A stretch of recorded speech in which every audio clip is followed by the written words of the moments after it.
بسم اللہ الرحمن الرحیم۔ ناظرین السلام علیکم، میں ہوں آپ کا میزبان صابر شاکر۔ آج ہے 2 اکتوبر اور جمعرات کا دن۔ تازہ ترین خبریں، اطلاعات اور تبصرے پاکستان کے حالات و واقعات اور سیاسی صورتحال کا لیتے ہیں جائزہ۔ ٹھیک 57 دن کے بعد army chief general Asim Munir صاحب ریٹائر ہو جائیں گے۔ ان کی مدت ملازمت پوری ہو جائے گی، 3 سال کے لیے ان کا نوٹیفیکیشن ہوا ہے۔ لیکن ان 57 دنوں میں army chief general Asim Munir صاحب ہر ممکن کوشش کریں گے جو ان کے ساتھ کمٹمنٹ کی ہے نواز شریف صاحب نے مری میں، لندن میں اور جنیوا میں، اور شہباز شریف صاحب جو ان کے ساتھ کمٹمنٹ کر چکے ہیں وہ کمٹمنٹ پوری ہو اور ان کا نوٹیفیکیشن آگے توسیع کا، ایکسٹینشن کا جلد از جلد ہو۔ وہ جلد از جلد نوٹیفیکیشن کروانے کی کوشش کریں گے، لیکن اس سے پہلے جو نواز شریف صاحب نے شرائط عائد کی ہوئی ہیں ان شرائط کو پورا کرنا بھی لازمی ہے۔ تو لہٰذا ان شرائط کی طرف army chief general Asim Munir صاحب برق رفتاری سے بڑھنے کی کوشش کریں گے۔ وہ غلط ہیں، صحیح ہیں، انہیں اس کی کوئی پرواہ نہیں ہے، اور اس میں سب سے پہلے عمران خان صاحب کو اگلے 2 ہفتے کے اندر 9 مئی کے مقدمات اور توشہ خانہ کے مقدمات میں سزائیں سنانے کا حکم ہے، اور ان مقدمات کو جلد از جلد نمٹانے کی کوشش کی جا رہی ہے۔ صبح سے لے کے شام تک اور شام سے لے کے رات تک جو ہے وہ ان کی سماعتیں جاری ہیں، اور اب ڈیلی بیسس پہ روزانہ کی بنیاد پر سماعت ہو رہی ہے۔ ایک تو یہ وجہ اپنے نوٹ فرمائیے کہ یہ 15 اکتوبر سے پہلے سزائیں ہونی ہیں۔ دوسری جانب پاکستان کے اندر آگ لگی ہوئی ہے، اور خاص طور پہ اس وقت آزاد کشمیر ہمارا جو بالکل امن و آشتی کا گہوارہ تھا، پرسکون تھا، کبھی وہاں پہ کوئی دنگا فساد نہیں ہوا تھا، اور وہاں پہ صرف اور صرف دشمن ملک حملہ کرتا تھا، اور اس کے لائن آف کنٹرول کے اس پار سے بھارت حملے کرتا تھا اور ہمارے جوانوں کو شہید کرتا تھا۔ اور اس وقت صورتحال یہ ہے کہ آزاد کشمیر میں پچھلے 4-5 دن سے حالت جنگ میں ہے، اور وہاں پہ عوامی ایکشن کمیٹی، عوامی طاقت، عوامی تحریک زوروں پر ہے، مکمل طور پر لاک ڈاؤن ہے، اور کل سے حالات بہت زیادہ خراب ہو چکے ہیں۔ جو میں نے ویڈیوز دیکھیں اپنی آنکھوں سے، تازہ ترین اور انتہائی ریلائبل، اور وہاں پہ جو بات ہوئی تو وہ ناقابل بیان ہے، کیونکہ بدترین قسم کی شیلنگ، بدترین قسم کی فائرنگ ہوئی، اور اس فائرنگ کے نتیجے میں اب تک غیر مصدقہ اطلاعات کے مطابق 5 سے 8 نوجوان شہید ہو چکے ہیں، اور وہاں پہ اسلام آباد پولیس کو بھیجا گیا ہے، FCC کو بھیجا گیا ہے، رینجرز کو بھیجا گیا ہے، اور اس کے ساتھ ساتھ ایک بریگیڈیئر صاحب کا نام بہت زیادہ لیا جا رہا ہے، اور انہیں لاہور سے بھیجا گیا ہے۔ بریگیڈیئر فائق صاحب کا نام بار بار آ رہا ہے، اور اس کی وجہ سے وہاں پہ حالات کافی کشیدہ ہیں، کیونکہ میں نے خود آڈیوز سنی، ویڈیوز سنی، گفتگو سنی، اور وہ بار بار ان کا نام لے رہے ہیں، اور میرا خیال ہے کہ وہاں پہ حالات واقعتاً بہت زیادہ کشیدہ ہیں، اور اس صورتحال کو سنبھالنا چاہیے، کیونکہ لوگ جنازے لے کر نکل رہے ہیں، اور وہاں پہ جو اناؤنسمنٹ ہو رہی ہے کہ اگر کوئی شہید ہو جائے تو اس کا 4 آدمی جائیں اور ان کی فیملی کے ساتھ ان کا جنازہ پڑھیں، اور ہم نے دھرنا، لانگ مارچ اور احتجاج نہیں چھوڑنا۔ مظفر آباد کی طرف لانگ مارچ کیا جا رہا ہے، اور کل مظفر آباد کی طرف آنے والے راستوں میں یہ سارا دن یہ دھینگا مشتی چلتی رہی، آنسو گیس، گولی، فائرنگ، احتجاج، مار دھاڑ، جلاؤ گھراؤ، یہ سب چلتا رہا، اور نیلم پل پہ سب سے زیادہ لڑائی ہوئی، کوٹلی سے، باغ سے، میرپور سے، اور مختلف جو علاقے ہیں آزاد کشمیر کے دیگر، وہاں سے، وادی نیلم سے، ہر طرف سے جو کشمیری ہیں وہ مظفر آباد کی طرف لانگ مارچ کر رہے ہیں۔ تو اگر اس ساری صورتحال کو نہ سنبھالا گیا تو یقین جانیے کہ پاکستان کی سلامتی کو شدید ترین نقصان پہنچے گا، کیونکہ جو کچھ وہاں پہ کیا جا رہا ہے اور جو عوامی رد عمل ہے وہ ناقابل بیان ہے، ناقابل یقین ہے۔ ایک آگ لگی ہوئی ہے، اور وہاں پہ بھی نفرت کے بیج بوئے جا رہے ہیں، بالکل اسی طریقے سے جیسے 1970 میں مشرقی پاکستان ڈھاکہ میں نفرت کے بیج بوئے گئے آپریشن کر کے۔ تو اس ناہنجار سوچ سے بچنے کے لیے ضروری ہے کہ معاملات کو سنبھالا جائے،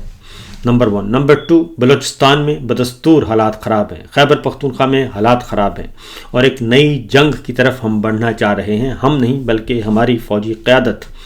اور ہماری یہ حکومت، یہ تو ہو گئی کشمیر کی صورتحال۔ دوسری جانب ایک اور خبر آپ کے ساتھ شیئر کرتے ہیں، اور وہ ہے اسرائیل کے ساتھ جو ایک چل رہی تھی انگیجمنٹ غیر اعلانیہ طور پہ، خفیہ طور پہ، اور ایک امن معاہدے کی بات ہو رہی تھی، اور ابھی army chief general Asim Munir صاحب اور شہباز شریف صاحب جو ہیں وہ ڈل کے جا رہے تھے، اور ان کی خوشیاں نہیں سنبھالی جا رہی تھیں جو انہوں نے معاہدہ کیا، اور جس معاہدے کی وہ تائید کر رہے تھے بغیر پڑھے، اس پہ شدید رد عمل آیا، اور اس کو اب قطر نے بھی اس پہ تحفظات کا اظہار کر دیا، اس پہ حماس نے بھی تحفظات کا اظہار کر دیا، اور اب پاکستان بھی اس سے باہر نکلنے کی کوشش کر رہا ہے۔ اور جلد بازی میں اور بند کمروں میں جب آپ کمٹمنٹس کریں گے تو پھر ایسا ہی ہوگا، کیونکہ اب کل جو ایک سٹیٹمنٹ دوبارہ پڑھی گئی اور پاکستان کی طرف سے، تو انہوں نے کہا کہ تمام مقبوضہ فلسطینی علاقوں میں فوری غیر مشروط اور مستقل جنگ بندی، ناکہ بندی کا خاتمہ اور انسانی امداد تک بلا رکاوٹ رسائی، تمام یرغمالیوں اور فلسطینی قیدیوں کی رہائی، جبری بے دخلی، بستیوں کی تعمیر اور الحاق کے کسی بھی منصوبے کا مکمل خاتمہ۔ اور تیسرا یہ کہ وقت سے بندھا سیاسی عمل جو بین الاقوامی قانونی جواز کے مطابق ہو، تاکہ ایک آزاد، مختار اور متصل ریاست فلسطین قائم کی جا سکے، جو 1967 سے پہلے کی سرحدوں پر مبنی ہو اور جس کا دارالحکومت القدس الشریف ہو۔ یہ وہ بات ہے جو کہ عمران خان صاحب بھی کہتے تھے، اور پاکستان کا اصولی موقف رہا ہے کہ اقوام متحدہ کی قراردادوں کے مطابق 1967 میں جو سٹیٹس تھا فلسطین کا، وہ تمام علاقے فلسطینی ریاست میں شامل ہوں گے اور ایک آزاد خود مختار فلسطینی ریاست قائم کی جائے گی۔ لیکن یہاں پہ تو بالکل معاملہ ہی مختلف تھا، پہلے بتایا کچھ کیا، اور پھر جب تحریر میں آیا تو اس میں مزید تحریف کر دی گئی، اور مزید تحریف کے بعد جب اناؤنس کیا گیا تو پتہ چلا کہ جناب اس میں تو نہ سعودی عرب اور نہ ہی پاکستان اور نہ ہی متحدہ عرب امارات، نہ ہی ترکیہ اور نہ ہی انڈونیشیا اور نہ ہی کوئی اور ملک اس میں شامل ہے، اس میں تو صرف اردن اور مصر شامل ہوں گے، اور باقی انٹرنیشنل فورسز ہوں گی۔ تو جب یہ سچویشن آئی تو اس کے بعد وہ سارے کا سارا ایک دھڑام سے نیچے معاملہ کھل گیا، اور اب کسی کو منہ دکھانے کے یہ قابل نہیں رہے، کیونکہ انہوں نے جلد بازی میں یہ سب کچھ کیا تھا۔ تو لہٰذا وہ معاہدہ تو ہو گیا ہے جناب، لیکن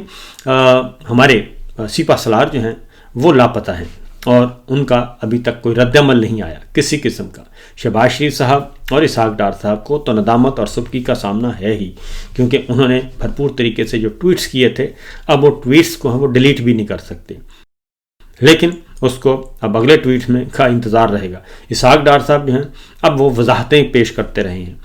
پھر رہے ہیں۔ کل تک وہ قرآن و سنت کی روشنی میں اس کو سچ ثابت کر رہے تھے، اور آج وہ سب وضاحتیں اور صفائیاں پیش کر رہے ہیں۔ آگے بڑھتے ہیں، کیونکہ اس وقت گراؤنڈ ریئلٹی کیا ہے، زمینی حقیقت کیا ہے۔ 44 ملکوں پر مشتمل رضاکار ایک بحری عالمی قافلہ سمندر کے راستے غزہ میں ایک انسانی ہمدردی کی بنیاد پہ خوراک لے کر جا رہا تھا، کھانے پینے کی اشیاء لے کے جا رہا تھا، اور اس کو نام دیا گیا تھا سمسود غزہ فلوٹیلا۔ یہ جا رہا تھا، اور اس میں پاکستان کے سینیٹر مشتاق احمد سمیت 44 ممالک کے 450 سے زائد امدادی کارکن جو ہیں وہ سوار تھے۔ اور جب یہ غزہ کے قریب پہنچے ہیں تو وہاں پہ انٹرنیشنل پانیوں میں، بین الاقوامی پانیوں میں اسرائیل کے جو فورسز ہیں وہ آئی ہیں، اور انہوں نے اس پہ کنٹرول حاصل کر لیا ہے، اور وہاں پہ جتنے بھی 44 ممالک کے 450 سے زائد امدادی کارکن تھے، رضاکار تھے، ان سب کو گرفتار کر لیا ہے، اور سامان بھی قبضے میں لے لیا ہے۔ تو یہ صورتحال ہے۔ سینیٹر مشتاق صاحب اس وقت پاکستان کے وہ زیر حراست ہیں، تمام کے تمام کارکن رضاکار بھی زیر حراست ہیں، اور شہباز شریف صاحب نے اس پہ ایک ٹویٹ کیا ہے، اور انہوں نے کہا ہے کہ اس بزدلانہ حملے کی، اسرائیلی فوج کے بزدلانہ حملے کی شدید ترین مذمت کرتا ہوں۔ پاکستان کی طرف سے انہوں نے کہا کہ مذمت کرتے ہیں ہم،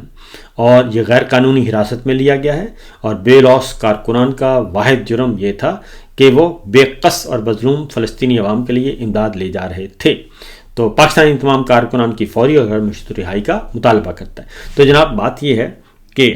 یہی چیز ہے کہ ضمنی حقائق تو بالکل نہیں بدلے، ضمنی حقائق تو وہی کے وہی ہیں، اور آج پھر بڑے احتجاج کا مطالبہ کیا گیا ہے، اور آج سینیٹر مشتاق اور دیگر گرفتار لوگوں کے خلاف مظاہرہ ہوگا، گرفتاریوں کے خلاف مظاہرہ ہوگا، اسلام آباد میں کال دے دی گئی ہے۔ اور دوسری جانب پاکستان تحریک انصاف نے بھی عوامی ایکشن کمیٹی آزاد کشمیر میں جو احتجاج ہو رہا ہے اس کی حمایت کا اعلان کر دیا ہے، اور ہدایات چلی گئی ہیں کہ جناب اس کو فل طور پہ سپورٹ کریں اور کسی قسم کی کوئی پیچھے نہیں ہٹنا۔ اور سابق آزاد کشمیر وزیر اعظم سردار قیوم نیازی نے بھی اس کو سپورٹ کر دیا ہے، حمایت کا اعلان کر دیا ہے۔ سچویشن کیا چل رہی ہے جی اس وقت؟ یہ تو ہوگی ایک طرف۔ اب آتے ہیں ذرا، یہ ساری صورتحال آپ کے سامنے ہے، کہیں بھی ریاست پاکستان کی جو ریٹ ہے وہ کہیں بھی نظر نہیں آ رہی، اور جو کہ نظر آنی چاہیے۔ اس وقت جو میرے سامنے مناظر ہیں وہ بہت ہی خوفناک قسم کے مناظر ہیں، اور اگر آپ انہیں دیکھیں تو آپ کو اندازہ ہوئے گا، میرے آپ سائٹ پہ چل بھی رہے ہوں گے، کہ لوگ جو ہیں آزاد کشمیر کے، خاص طور پہ آزاد کشمیر کا مقدمہ ہم ہارتے جا رہے ہیں، صرف اس لیے کہ ذاتی انات کی بغض کی خاطر، بغض عمران میں ہم نے بہت نقصان کر لیا ہے، اور ہمارے حکمرانوں نے۔ اور دوسری جانب پاکستان پیپلز پارٹی کے ساتھ بھی نون لیگ کا جو ہے وہ پھڈا اور جھگڑا بڑھتا جا رہا ہے۔ اب آتے ہیں آج کے دن کیا ہوگا جی۔ آج کے دن عمران خان صاحب کے مقدمات توشہ خانہ کی سماعت آج بھی جاری و ساری رہے گی، اور اس کے ساتھ ساتھ توشہ خانہ کے جتنے بھی گواہان ہیں ان کو کر لیا گیا ہے، مکمل کر لیا گیا۔ ٹرائل تقریباً قریب ہے اور مکمل ہونے کو ہے۔ دوسری جانب پاکستان تحریک انصاف کی ساری پارٹی جو ہے وہ آ گئی ہے علیمہ خان کے ساتھ، اور ان کے ساتھ ڈٹ کر کھڑی ہو گئی ہے۔ جو علی امین گنڈا پور نے کل بیان دیا تھا علیمہ خان کے خلاف، اور عمران خان صاحب کے پاس جا کے سب سے پہلے شکایت لگائی، اور اس کے بعد جب عمران خان صاحب نے علیمہ خان کو بتایا اور ان سے پوچھا کہ اس کی حقیقت کیا ہے، تو علیمہ خان صاحبہ نے باہر آ کے وہ ساری گفتگو بیان کر دی، اور علی امین گنڈا پور نے اس کے بعد جواباً ایک ویڈیو بیان کے ذریعے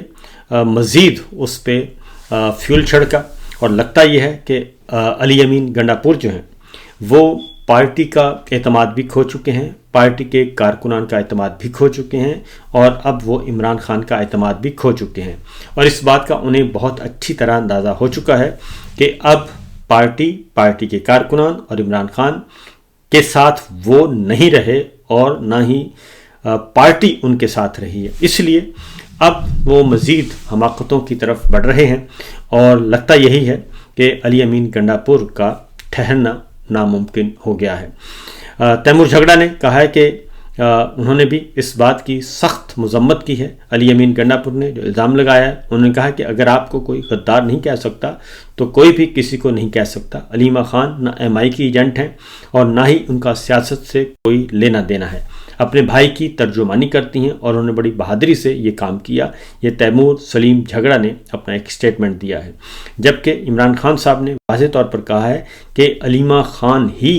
جو ہیں وہ ان کے موقف کو اور ان کی بات کو عوام تک پہنچائیں گی، کیونکہ ایک خبر کنفیوژن کے لیے پھیلائی گئی تھی نورین خان نیازی صاحب کہ جی نورین خان نیازی دوسری بہن جو ہیں ان کو ذمہ داری دی گئی ہے، تو انہوں نے کہا کہ علیمہ خان پر الزامات کا مقصد عمران خان کے لیے اٹھنے والی آوازوں کو بند کرنا ہے، اور علیمہ خان ہی عمران خان کا آئندہ بھی پیغام پہنچائیں گی۔ اور عمران خان صاحب نے یہ بھی کہا ہے کہ پبلک میں ایک دوسرے پر الزامات لگانے سے مخالفین کو فائدہ ہو رہا ہے، اور انہوں نے سخت افسوس کا اظہار کیا، اور انہوں نے کہا ہے کہ اپنے آپ کو محتاط رکھیں، اور اس وقت یہ آپس میں لڑنے کا وقت نہیں ہے، بلکہ اس وقت ایک بڑی جدوجہد کا وقت ہے، اور انہوں نے پارٹی کو تیار کیا ہے اور ہدایت دی ہے کہ وہ بہت جلد ایک بڑا اعلان کرنے والے ہیں، اس لیے اس کا انتظار کیا جائے اور اس کی تیاری کی جائے۔ اور دوسری جانب ایک اور جو اس وقت انڈیپینڈنٹ اوپینین بھی آ رہی ہے، وہ بھی یہی آ رہی ہے کہ کشمیر میں جو صورتحال ہے وہ مخدوش ہے۔ مصطفی نواز کھوکھر صاحب نے بھی اس بارے میں کہا ہے کہ آزاد کشمیر کی صورتحال انتہائی مخدوش ہے۔ جب آپ ساری جماعتوں کو حکومت میں شامل کر دیں گے اور وہاں پہ کوئی اپوزیشن جماعت کو رہنے ہی نہیں دیں گے تو پھر حالات ایسے ہی ہوتے ہیں۔ تو جانتے تو سب ہیں لیکن احساس نہیں ہے ہمارے حکمرانوں کو، اور خاص طور پہ فوجی حکمرانوں کو۔ میرا خیال ہے کہ انہیں اس بات کا احساس کر لینا چاہیے اور 28 نومبر کا انتظار نہیں کرنا چاہیے، بلکہ کہہ دینا چاہیے کہ میں 28 نومبر کو ریٹائر ہو جاؤں گا، اور نئے آرمی چیف کا انتخاب شروع کر دینا چاہیے، پروسیس شروع کر دینا چاہیے۔ فی الوقت اتنا ہی، اجازت دیجیے، اللہ حافظ۔